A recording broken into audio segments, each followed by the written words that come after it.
How you doing, everybody? Today we're taking a look at John Wick Chapter 2, directed by Chad Stahelski and starring Keanu Reeves as everyone's favorite headshot crazy assassin. Chapter 2 picks up shortly after Chapter 1 left off, and John has finally decided he wants to leave behind his life as a hitman and just live out the rest of his days in peace with his dog. Of course, he wanted that in the last movie as well, and as you may recall, it didn't work out so well. And it doesn't work out so well for him this time either, because an old colleague shows up at his doorstep and says, "Hey John, remember that favor you owe me?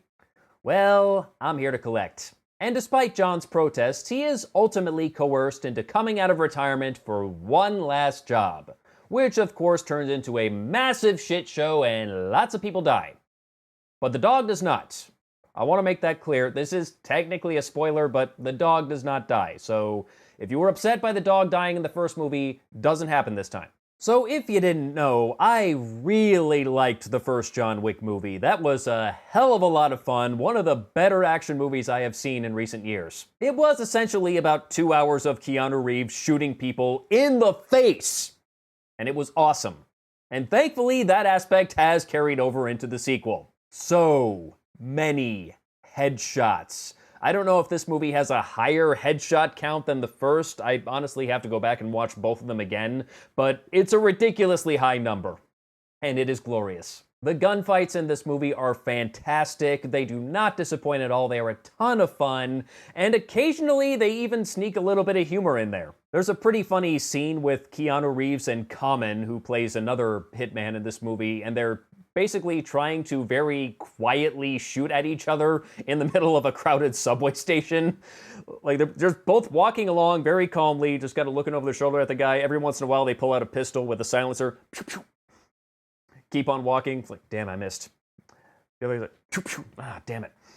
And of course, everyone in the subway is completely oblivious to this, which makes no sense because even with the silencers, you'd think they'd at least notice the bullets hitting the walls and start panicking, like, oh shit, they're shooting at each other. But no, everyone just goes about their lives. Then again, it is in New York and this thing probably happens quite often. And if you want a little more than just guns, they have plenty more. They got knives, they got fists, they got cars. Lots of people getting hit by cars in this movie. And may I just say, it is so nice to see a fight scene nowadays that doesn't overly rely on a bunch of quick cuts to hide the fact that they can't properly choreograph a fight. That being said, maybe the fight choreography could have been a little better. I mean, it was still pretty good, but there were times when the pacing was a little slow for my taste, and I think Keanu relied on that rolling armbar a bit too much, but not every movie can be The Raid. And it's still far better than most action movies nowadays, so I will take what I can get. The story is relatively simple, although for a movie like this, simple works just fine. And it is somewhat similar to the first movie in that a bunch of people piss off John Wick and he has to go and kill them all. When are these people going to learn? Stop shooting at John Wick and stop trying to kidnap Liam Neeson's family. Seriously, just stop. They do expand on New York's underworld a bit, and we see quite a few more assassins in this movie, some of whom are actually at John Wick's level and put up a pretty good fight. And apparently half the goddamn people in New York work as hitmen, or at least it seems that way at times. I do find it fascinating that even though these people are ruthless, trained killers, they still have a code. If they somehow wind up inside a safe house, it doesn't matter if they were just trying to tear each other's throats out second before. Fight's over, done, let's have a drink. And when you think about it, these are all pretty horrible people, you know, they murder for a living, yet they still have a sense of professionalism. And they will talk to you about professional courtesy while they're stabbing you in the chest. No, really, that actually happens. They also introduced the concept of the High Table, which is like this international council of crime bosses. We don't see a whole lot of them in this movie. They're more talked about than seen, but I expect we will see more of them in Chapter 3. And this movie makes it pretty clear there is going to be a Chapter 3. As for Keanu Reeves, I've honestly never thought he was the greatest actor in the world or anything, but he can still put in a good performance if he's given the right part and the right motivation, and I can happily watch him play John Wick 1,000 times. I really like this character, and Reeves' performance really works, even though he does sound a little constipated at times, but you know, he's awesome. Plus, from what I hear, the man gives a ridiculous amount of money to charity, especially to cancer research, so you know what? Let him make as many movies as he wants. That just means more money for people who need it. Put Keanu Reeves in all the movies! Common plays this guy named Cassian, who's kind of a rival hitman and very much on John Wick's level, and they just absolutely destroy each other in this movie more than once, and he is a total badass. I really liked him in this. I really liked Ruby Rose, who plays a hearing-impaired assassin named Ares. She was fun. And thanks to her, we now know John Wick also knows American Sign Language. Is there any language this guy does not know?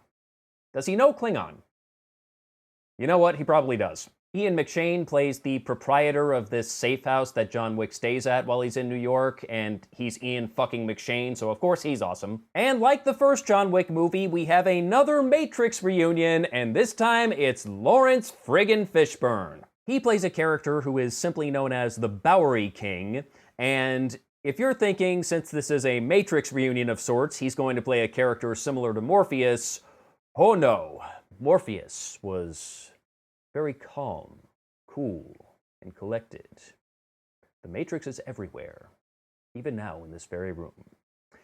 The Bowery King, however, polar opposite of that. He is chewing all of the scenery, and it is a treat to watch. One thing I found weird about John and the Bowery King's first meeting in this movie is they kind of do an as you know bit, while really going out of their way to not say as you know. Instead of as you know, it's John doesn't remember this, but he's the reason I'm alive today. And he says that more than once. John doesn't remember. It's like, okay guys, you're still cheating here. We know what you're doing. You're not getting off that easy. Also, how does he know John doesn't remember? Did he ask John if he remembers? I don't recall hearing him ask. Maybe he does remember. Maybe his memory is better than you give him credit for. He knows about 50 fucking languages. He seems like a smart guy. So the movie does have its flaws, but its good points more than make up for that, and I had a hell of a good time. And I am so looking forward to Chapter 3, and the many headshots to come. If you liked Chapter 1, you really have no reason to not see Chapter 2. It's got everything you loved and more. If you haven't seen Chapter 1, I don't know if it's absolutely necessary to see it first. It's probably a good idea because it's awesome, but there might be a few things here and there, a few callbacks that you won't quite pick up on in Chapter 2, but it still works reasonably well as a standalone movie. Either way, you should have fun. And that about wraps it up for John Wick Chapter 2. Till next time, take care.